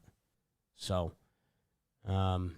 Rizzo with the big hit last night. Stadium was rocking. It's good vibes in the city. For the Angels, I think, the pitching has come back down to earth a little bit, which is expected. If you're an Angels fan, there's no way you thought they were going to perform the way they were during the beginning of the season. That was not sustainable. So now they have to find themselves as a team now. Like it's not like now is gut check time for them. You have the offense there. Pitching's not going to be world class. I don't think you can expect that. So, what's your identity and like, how are you going to get through the season? It's going to be kind of fascinating to watch this because we're all real high on the Angels at the beginning of the season, but I think probably our preseason view of them is more accurate. If that makes sense. It does, and it's just where it's stopping the bleeding. Every team in baseball is going to lose games. You're going to have bad stretches. We are going to find out in the next couple weeks. Are the Angels, are they going to bounce back? Can you win 5 out of 7 and make sure you're not a 500 team, or are you going to hang around 500 for a while? Because you're going to let other teams be around you. Does Seattle get in the mix? We'll see. Dangerous game you don't want to play. A team that played that game, the Toronto Blue Jays, a few weeks ago, they were right back around 500. They are not anymore. They are winners of 8 straight Trevor Plouffe. They are 10 games above 500. They sweep the White Sox, who can't seem to find it this year. A lot going on over there. The Blue Jays, we mentioned it, the class of the AL. I think those young guys, they came in peacocking. They got a little punch in the mouth. They didn't get knocked out or anything.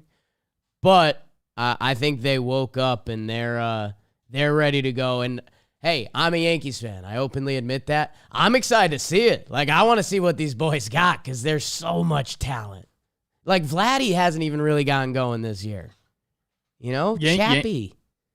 Yankees Blue Jays like in a playoff series. That's something that I kind of like have to have. I'd rather have that than Yankees Astros, which is I really want that also. I'd rather let the Blue Jays and the Stros figure it out, and we'll see the winner of that. But that's just me. Yeah, with the Blue Jays, you still have some really really good starting pitching. Barrios got to get it going. My guy, but Manoah's been there. Gossman's been there. This team is 162. They're going to be close to the top. I think you have to include them in the class of the AL also. If you're going to talk about Astros, Yankees, I think they're 100% there in the top three. Chappy, let's go. Get it going a little bit, man. Get it going, Chappy. Get it going. Beebs, we're running. Well, we're running. Well, it's a hot boy. It's a hot boy up. It's athletes players only. Players only. Me, Beebs, and Trev. I think we just check this box quick, and maybe we piss off both fan bases. Reds and Red Sox played a 2-game interleague split. We kind of can't talk about it. That's nothing. We can talk about it. Reds get their first win in Whitlock Fenway. looked good. Reds get their first win in Fenway since 1975. There's a good fun fact for you. What? Yeah. Yep. Reds hadn't won in Fenway since I think it was October of 75. So it'd been a minute. Red Sox. We hate that. Reds Sox. Not aesthetically pleasing series. Yeah. We talked about that. I just remembered that Trevor Story was in my dream last night. Okay, let's let that out quick. He was hitting absolute missiles, and I believe I watched like a Johnny Gomes Instagram clip before I went to bed, and maybe that's what sparked this. I love Trevor Story, and I want the Red Sox to be good. I know what are they? They're flirting with 500 now. They're 3 or 4 games back. I hope they get it going, man. I really do. Whitlock doing his thing, 6 innings pitched, 1 unearned run. He's nasty. Yankees had him, if you remember that. Yeah, Red Sox pitched in these 2 games. And, hey, Reds, they deserve a little bit of love, man. They've turned the ship around. They were 3-22. They're now 18-32. So that's quick math. 15-10 from the Cincinnati Reds when their season looked dead. Keep winning some games, boys. Jake, let me pose this question to you. You're hungry. You've been here before. Hungry Maybe dogs. right now. Hungry dogs run fast, my friend. Couple buffets in front of you, but they're different. Yeah. They're not all just one buffet. It's 2 different buffets. You got Cincinnati Reds buffet. You got the Kansas City Royals buffet. Which buffet are you going to?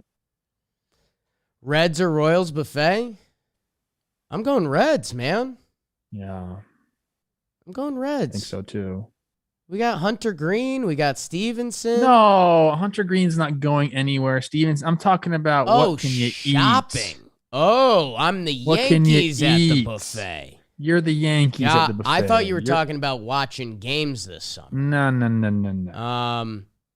Where am I going shopping? Luis Castillo, that's pretty nice. Is Moustakas going to be a Yankee? Like people like Benny. It would be Kansas City right now. I think, they've got some pieces. Benny's been killing it. He's available. Carlos Santana probably if you wanted him. Would have to go through the roster. I think they have just more Whit dudes Merrifield that are interesting to trade for. Because the Reds, like all the people you want besides Castillo, I assume not available. Yeah, it's basically Kenner task. Luis Castillo versus the field. I don't know. I like Luis Castillo. They're both these buffets might run out of food. If you know what I mean. Ooh. A lot of buffet talk. Who do the Red Sox have coming up? Because, they had their hot bounce back streak. Okay, they're starting their West Coast trip. That's right. So they're at Oakland. Go handle your business there. And then they're at the Angels for 4. Circle that one. And then at Seattle for 3. So this is a big West Coast trip for the Sox. Big West Coast trip. I might go check them out. People are talking Kansas City barbecue, or Skyline chili. That's kind of God. I'll tell you what though, that Skyline chili, there's something about it that makes you want to come back and eat more. Have you like done it up right? I haven't done it up right, and if there's a person in the world that would genuinely like Skyline chili, it would be me. Yeah. That's kind of. I think you would like it. There's like some cinnamony type taste to it. It's weird, but also like I mean, I like both. Kansas City barbecue is really great. There's like this gas station that we used to order the sandwiches from. What was it called? Oklahoma Joe's, I think it is. Okay, shout out. Joe's. Okay. That was a lot of baseball, people, but you all love it. This is talking baseball. This is what we do. This is how we be. What was your Trevor Story dream? He was playing. I saw him hitting homers. Okay. So I don't know if that was like right foreshadowing or just kind of looking back. Like he obviously got in a tear here lately with all the homers and stuff. Like, so I'm not really sure. Dreams, we don't know much about them in this simulation. Hopefully we'll learn more soon, and then I can go back and revisit this dream. I forgot about the simulation. Trevor Plouffe, let's go on to the second half of the show where we talk about some of the individual performances from this past week.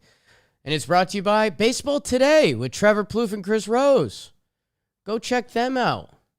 We killed it today. We had a lot of fun. Yeah, a lot of laughs today. I'm catching up on all the baseball. Right. So my day today is more like, hey, let's have some fun and laugh, and then we'll get back into the serious stuff come next week. But C Rose does such a great job. Thank you to all the guys that filled in for me. Bug Sciambi came on. Sciambi. Yep. I mean, I obviously know who he is. Sorry, I couldn't pronounce it. Joe's filled in for me. Jerry Blevins, Peter Moylan. I believe that was it. Thanks, guys. Good people. Go check it out. I mean, if you're listening to Talking Baseball, I can pretty much assure you'd like Baseball Today. We're doing it live on AMP. They're doing some callers, and we put it up on our Jam Baseball channel, so go check that out. Joseph Napier in the chat just described it as Baseball Today with Dad and Daddy. God. I don't feel that sexy right now. Like, you're sexy. I ate a lot of pasta. Yeah, you did. Drank a lot of wine. Mm-hmm. Dua Lipa was in Florence the same time I was. Right. You love Dua Lipa. I've been listening to Kiss Me More a lot lately. Enough about me. Trev, let's do met Adnan Virk last night. Really nice guy. Incredible dude. ESPN, MLB Network. Saw Matt Vasgersian. Didn't say hi. There just kind of wasn't a moment there. We'll get him another time.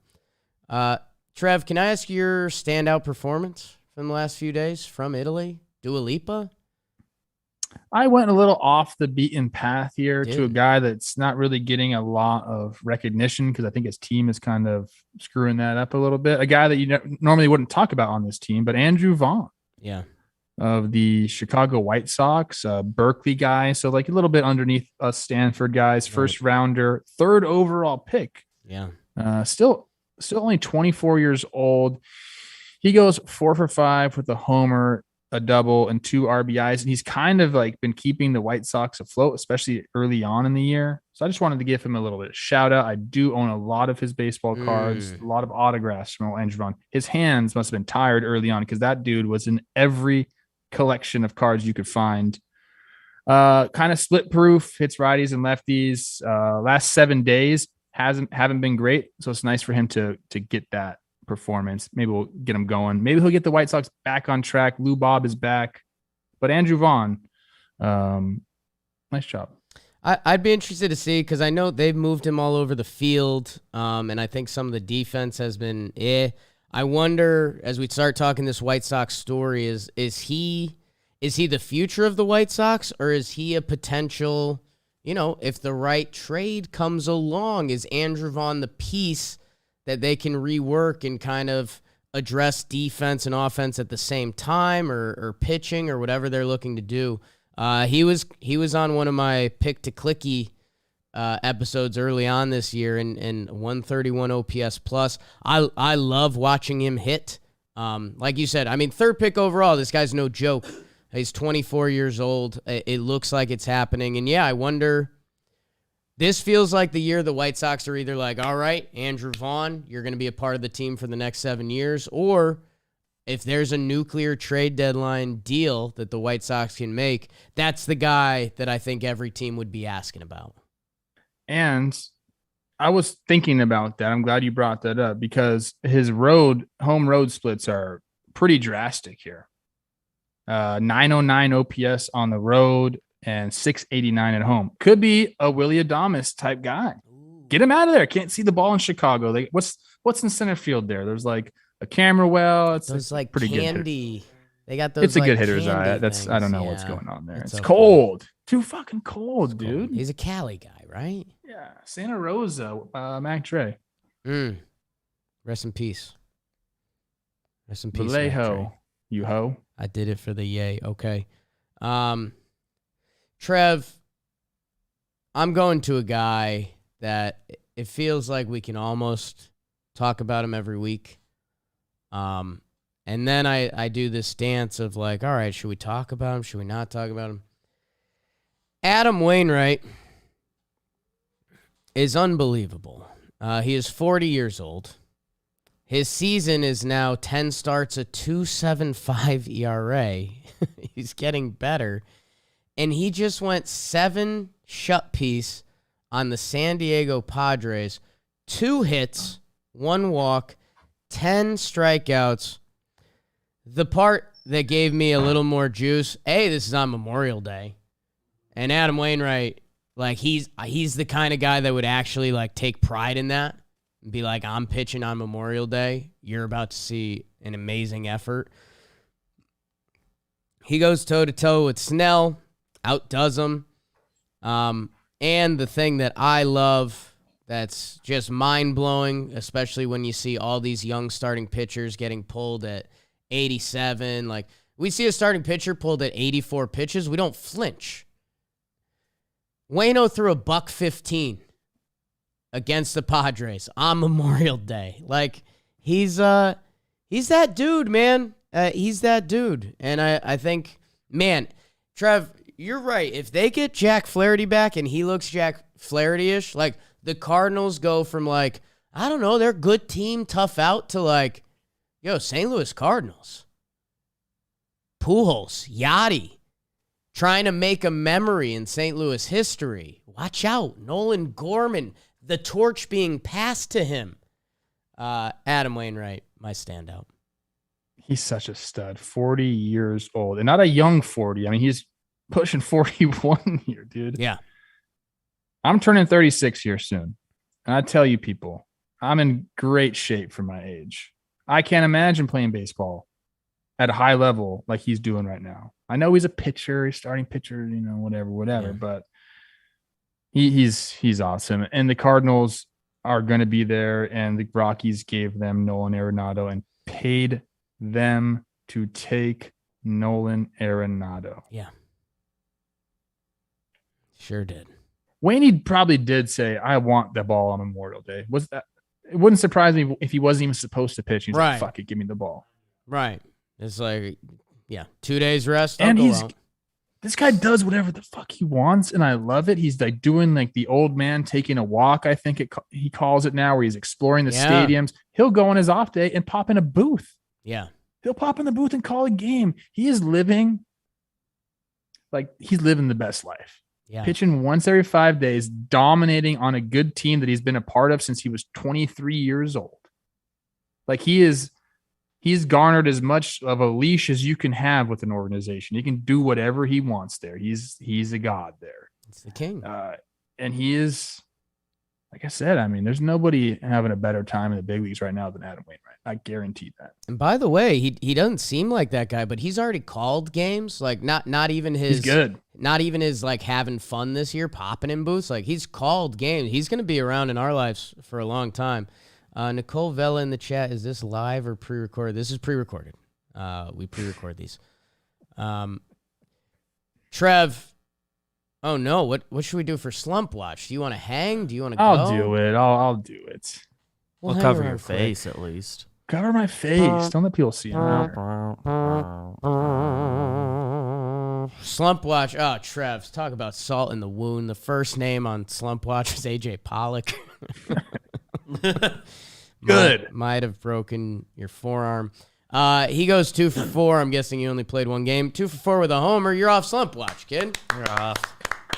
That's how you get off. Nolan Arenado. He was 0 for 10. He goes 5 for 12 with a homer and 3 ribbies. Yes. Yes, Nolan Arenado. You're off. Ian Happ. Okay. 2 for 12, triple and a double and 2 walks. So he's in the mix. I'm going to wait on that. And then we had his friends, Rizzo and Schwarber. Rizzo goes 2 for 9, but a game-winning hit. That feels like that might get him off Slump Watch. And Kyle Schwarber just lost his skip, but he goes 4 for 11 with 2 homers, so he's off with claps. He's a clear off Slump Watch. I'm taking Rizzo off. New month, too. Arenado, Pollock. Do we want to leave Happer? Let's look into the new guys and see what we want to do with Hap. Michael Trout. Heard of him? 0 for 10. And Max Manis, who helps with our sheet, noted the last time we put him on Slump Watch, he got hurt, so I don't know what to do there. Bobby Witt Jr., oh no, he was just starting to figure it out. He puts up an 0 for 10. Salvi goes 0 for 11. Bregman, 0 for 10. Will Smith, 0 for 8. You know what, Beebs? I think I'm going to make this easy on us. I think I'm going full reset. Happer's coming here in like a week. Yeah. So we'll give him the secret touch then. Yeah. You And he know got what I mean? 2 extra base hits. Right. Like, and he was getting walked. Those would have been hits otherwise. So his OPS for the series in the 7s. Like, yeah. He wants to do better than that. He's fine. He's fine. So your new Slump Watch. Mike Trout, 0 for 10. We'll get him hot now that he's left New York. Bobby Witt Jr., the kid. Tough series. We'll get it going. Salvi Perez, 0 for 11. Jesus, Kansas City. Those are the 2 guys you're watching these days. Bregman, it doesn't really matter for Houston, but we'll put him on. And Will Smith, the catcher. We need the NL catchers to pick it up. Yeah. He's been off the radar a little bit. Part of being on the Dodgers, but we need the NL catchers to pick it up. Maybe Trev will go see him soon and give him the juice. But that is your new Slump Watch. Plouffe, we got you over there? I'm here. I was here for the whole thing. That wasn't as bad as I thought. No, it's a little motivational, you know? It's to get the boys going. Do you want to tell us who is Dirt Nasties on Fuego? That means I'm on fire, baby. Like Waco. I like this part of the show. Yeah. Yeah. First, we're going to start off with Brendan Rodgers in Colorado. I said he was a sneaky hot boy, so that's like as best of a compliment as you can get. 5 for 7, 3 Jimmy Jacks all in one game. 2 doubles, 4 RBIs. That kind of sucks. Only 4 ribbies with the 3 homers. 4 walks, 2 is nice. Yordan Alvarez got the freaking bag. 6 for 12, 2 homers, a double, 5. This could be any series. Like Yordan, is he always in Fuego? Yeah. I feel like he's always on this freaking list. Yeah. 2 homers, a double, 5 ribbies, and a hit by pitch. I don't know why that's in there. That's interesting. Mookie Betts has been on freaking fire. People were talking about he was washed up. And the Red Sox won that trade. At the beginning of the year, go back and check Twitter. 6 for 13, 2 homers, a double, 3 RBIs, 2 walks. Wilson Contreras, not only a good mentor, he can hit a little bit. 7 for 15, 2 homers, a double, 4 ribbies, 2 walks, and a hit by pitch. Jesus Sanchez, light tower power. Ever heard of it? Me and him, basically the same person. 5 for 11, 2 homers, 4 RBIs. How far did that one go? 496. Bullshit. Give him the 500. Yeah. That's the furthest one in the show this year, right? I believe so. Yeah, it is. I think, and then it's like Yordan and Trout are tied below that, something like that. Yeah. Jace Peterson, nice triple to get the Brewers back in the game. 4 for 9, a homer. That triple, 2 doubles, 2 RBIs. Teoscar Hernandez, also a stud. I feel like he's always on this. 6 for 12, homer, 4 doubles. I'm a doubles guy. 4 ribbies, 2 walks. Starling Marte, let's go. 5 for 13, 2 homers, 6 RBIs, and a walk. And then Austin Riley, young, thick, 5 for 13, 2 homers, 5 RBIs, and a walk. And that, my friends, is who is a Fuego. Man, Jace Peterson, you kind of have to be a baseball nerd, but go check out his baseball reference. He looked like he might have been on the way out. 2019, he played 30 games with Baltimore, and they weren't pretty, and it kind of wasn't too pretty before that. Now he's this like super utility weapon for Milwaukee with an OPS right around 800. Like, go Jace Peterson, go. Trev, you want to do your first award?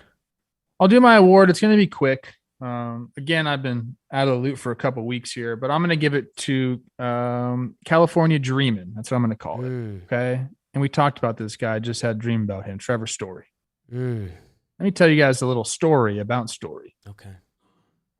Plays in Colorado. Really good ball player there. Does a lot of things the right way. Gets kind of shaken up, tossed around, treated poorly, I would say, towards the end of the career there in Colorado. Finds a home with Boston, signs the deal, and then gets off to a very rough start. If you look at his stats in April and March, 224 batting average, 596 OPS. People were calling for his head, basically. Can't believe we signed him for this long.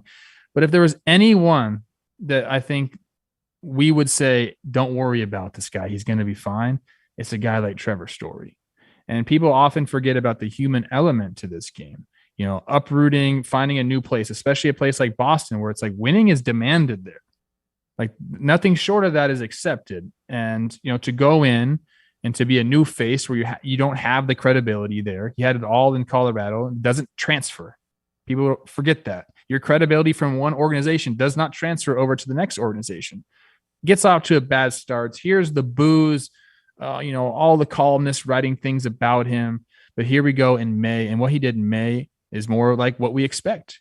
Now, bad batting average there, 218, the on-base percentage, 317, but he slugged the hell out of it. He slugged 525 to get his OPS up to an 842. By the end of the year, Trevor Story is going to be right where he needs to be. 752 OPS right now. He's garnered 1.4 baseball reference WAR. He'll be in the 800s with his OPS. He'll play good defense. I think the Red Sox are going to be back kind of closer in the mix, and everyone's going to forget about this start. And that's a lesson to everybody, man. Like, let it breathe a little bit, because it is a big change going from one organization to another, a completely different league.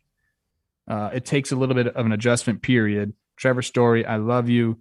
Ever since he came on, I didn't really pay much attention to him before he came on our show. Like, obviously I knew he's a good ball player, respected his game, admired it from afar, but talking to that guy, it was just very evident to me, this guy's like a winner. He's going to find a way to get the job done. So, and he's getting it back. And I just dreamt about him. So he gets my award. Couple Trevors, he's in your dreams. Yeah, he was one of those funny, I mean, you know, I'm sure there's a lot of Boston fans that had to hide some of their tweets that, you know, this guy's not built for Boston and et cetera, et cetera.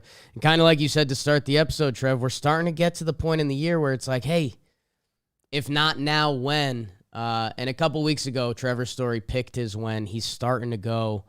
And the numbers are starting to end up in a really nice place. I mean, 9 homers, 6 stolen bases, no caught stealings. He had a big series. And I know that, and it counts for a lot of his numbers. He's going to be there. Yeah. He'll be there at the end of the year. His numbers will be there at the end of the year. And if that's the case, which I firmly believe it will be, then we're going to have some massive weeks, months coming up here out of Trevor Story. New position, new league, new team, all of it. I wanted him to be a Yankee. So how about that? And he's wearing a Celtics jersey. Yeah. Like he's acclimating. Oh my God. That's a little pandering. He's pandering. I get it. You have to. He in that Celtics jersey, and a couple of guys were tweeting this. He looked like such a Southie Boston dude. Oh my God. Where's he from? A little bit. He's from Texas. He's a Texas guy. That's right. Back. not a Southie. Or are they the same? Maybe they are the same. I don't know. What's Southie? Trev, great award. I am giving out the Awkward Girl at the Dance Award. Trev, we're all young. We're all figuring it out. You know, this might surprise people. I'm a little short. You know, my confidence wasn't always there at the high school dance. You know, we all have some different flaws and concerns. And you know what? At the high school dance, you know, every girl deserves to get some flowers. Every girl. And you know what? Maybe there's some girls that they were Not every girl. nervous to talk to boys or whatever it is. Trev, we gave out our pedals on Wednesday, and you were giving your votes from Italia to help clear it out. Jonah Heim won the AL catching position, you know, which is kind of funny because we had a lot of talks about him in April, but did he play enough, et cetera, et cetera. His numbers were still very nice. That night after we recorded, my guy Alejandro Kirk hits 2 home runs off of our friend Lucas Giolito, a little small on tall crime. It doesn't get any better than that. He had a great little series, 5 for 12. And his numbers, you could argue, are right there with Heim. Alejandro Kirk, there's an argument he could have deserved some flowers, or at least a pedal. And he didn't get him this month. Guess what? He might get him soon or down the road because he's a damn good baseball player. And when we see the Blue Jays later this year, October, you're going to see that dude in the action because he's awesome. He's an awesome baseball player. He's an awesome watch. He makes that Blue Jays lineup so dynamic, what he does from the catcher's position. He deserves some flowers. All the girls at the dance deserve some flowers. Alejandro Kirk, my short king, he gets my award. Okay. Yeah. I don't agree with that every girl deserves flowers. Okay. There are some girls who don't. Okay. I like Alejandro Kirk though. I've learned to really appreciate what he does. And I wasn't sure. Because you have like a comparison Williams Astudillo and Alejandro Kirk, but I think Kirk is much more accomplished in the box. He's absolutely proven that. So go Alejandro Kirk. I like that. Again, Did I ever tell you my my freshman year dance story? Let's do it. It's a good one to end on. We're getting close to the episode. We got to stimulate. Let me do this real quick. Is that how your dance ends? A little stimulation?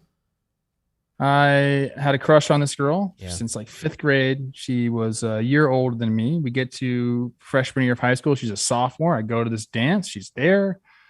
Can't muster up the energy or the confidence to go ask her to dance. I want to. I'm sitting there like, fuck, I want to dance with her. Finally, DJ comes on. He goes, boom. It's the last song of the night. So I'm like, dude, I got to go now. And the song is a slow song. I'm like, this is perfect. So I go there. I ask her to dance. She says yes. And the song is like called Last Dance or Last Chance, whatever it is. So it starts off slow. And I'm stoked on that. I didn't know that song gets fast. Oh, okay. And ends up, you have to like actually dance. I wasn't confident in my dancing abilities at the time. So here I am now hearing the tempo pick up as I'm slow dancing. And I got to figure out a way to get through this dance. Somehow I did it. Wasn't happy with it. Pretty embarrassed with my performance. But I'll never forget, like when that song comes on, I actually warn people like, hey, this is not a slow song. So if you're one of those guys that only slow dances, which there are some guys that do that, not the song for you. Damn. Even Trevor Plouffe, people. Even Trevor Plouffe. She, and it didn't happen. Like she didn't like me. So. You guys still stay in touch? No. Trev, her loss. Alejandro Kirk, 301, 379, 808 OPS, but I have a stat that'll make you stimulated. 18 walks, 14 strikeouts. I love that. My dude is a tough out. That's my stat. You're right about that. That's Roman. That's Roman stuff right there. 1.6 B WAR right now. Yeah. Almost an 800 career OPS. Okay. Yeah. He's diffy. 23 years old. But we judge him because he's listed 5'8", 245. That's on me, for real. That's true. That's right? down from what he was listed. But this is why baseball is beautiful, people. Yeah. It's a beautiful game. BBD, stimulate us on the way out, Big Daddy. I actually have the sheet so I can feed you the series instead Awesome. of... Jamison Tyone, best friend of the week, Obviously. Almost had the perfecto going. We'll get it next time. His last 2 starts, he gave up 2 hits in each start. He is a beast. Someone brought this up in the chat, and I did see this stat. If you go only the last 100 plate appearances over the last year, Danny Jansen's has the best OPS in baseball. Dude, the Blue Jays catching position is nuts right now. It's nuts. He used to just be a Yankee killer. Now Danny Jansen's doing it. Kirky's a freak. Blue Jays, watch out. It's going to be a fun summer in Toronto. BBD, hit that music. Today is Friday, June 3rd, and if the playoffs started today in the National League, we would have a wild card series between the San Francisco Giants and the Milwaukee Brewers. Stimulate. Giants. The Brewers out in round 1. Trevor Plouffe does not like that. The other side of the wild card, the St. Louis Cardinals would play the San Diego Padres. Padres. Wow. Padres, Cardinals, tough for the NL Central. They got so much love this episode. That means the New York Mets would play the San Francisco Giants. That's a fun series. Mets advance to the NLCS to face the winner of the Dodgers and the Padres, BBD. Padres, they do it. Wow, maybe some deadline acquisitions. Mets, Padres to go to the National League, represent the National League in the World Series. Padres. Whoa! We might have to check the stimulator. My goodness. Okay. From the American League, here's a shit show. The Twins and the Angels. Twinkies. Wow, didn't even need to tee it up. Twinkies, they win a playoff series. Let's go, baby. Our year. The other wild card matchup, the Blue Jays and the Rays. Go Jays, baby. The Blue Jays get it done. Talent wins. The Minnesota Twins riding high off their wild card run into the Houston Astros. Stros go to the ALCS. I am not surprised. The Yankees and the Jays. Trevor Plouffe said he wants to see this matchup. Yankees. The Yankees advance, and oh boy, we're doing it again. Yankees, Astros. It's the Astros. Oh, no. I like this series, BBD. Padres. Oh, Astros, Padres World Series. I'm not going to be able to... So much testosterone in this series. A lot of juice. Stimulate me. Houston.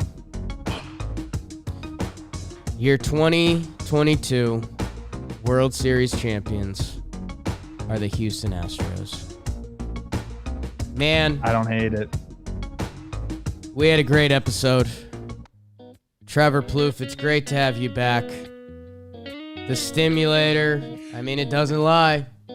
It doesn't lie, people. Thank you, guys. I suck. Chick sucks. Everyone, wish John Boy that his mouth is feeling better. We will see you guys back on Monday, finding out what happened this weekend. Love you guys. Chipper Jones, my friend. Yes.